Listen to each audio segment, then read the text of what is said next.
A week before an important vote in the California State Senate about fracking regulations, a major oil lobbying group spent $13,000 on a dinner for California lawmakers, quote, at one of Sacramento's poshest venues.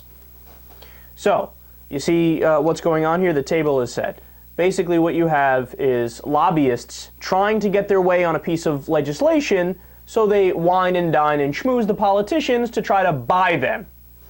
Quote, moderate Democrats seem to be the target audience for the treat. Assembly members Adam Gray, Henry Perea, and Cheryl Brown attended, as did Senators Norma Torres, Ron Calderon, and Lou Correa.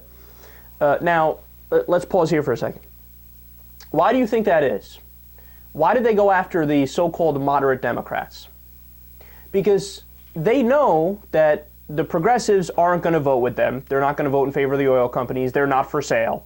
And they know that they already bought the Republicans, and the Republicans are already going to vote their way.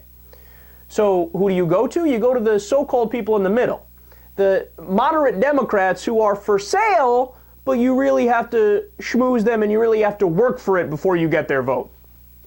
Article continues, quote, the fracking bill that was ultimately signed into law in September was a significantly weakened version of the original bill.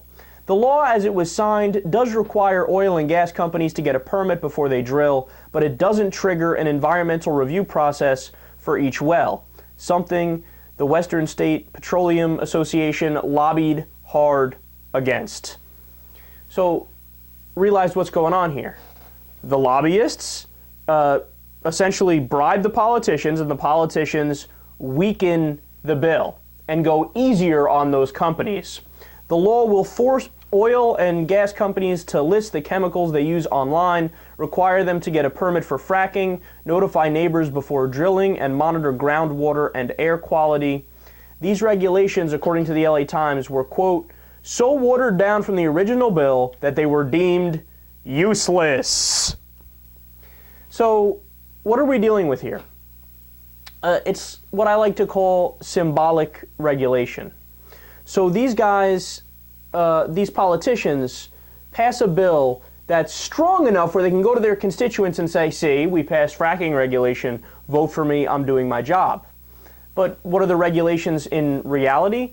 It's just the companies having to self-report and do self-regulation and hoping that'll work out fine. Well, of course that's not going to work out fine. We know that the company has a conflict of interest, and all it's going to care about is its profit, and they're not going to efficiently self-regulate. They never do.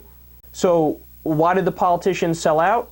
Well, it's not just from that dinner. Quote, from July 1st to September 30th, 3 oil and gas groups spent the most money lobbying out of all the interest groups in the state. Chevron spent $1,696,477. Area Energy LLC spent $1,015,534, and the Western States Petroleum Association spent $1,269,478. So again, what's going on here? The oil industry, the natural gas industry, they go to the California politicians knowing that they're about to pass a bill that regulates fracking and cuts into their profits, right? And what do? They buy their vote. They buy them to weaken the bill and make it essentially a symbolic bill where they could say, yeah, we did fracking regulation, but the details of the bill essentially don't regulate fracking and don't cut into their profits. And also, by the way, skips over environmental protections, which are necessary for something like fracking. Welcome to politics in the United States of America. This is how it works.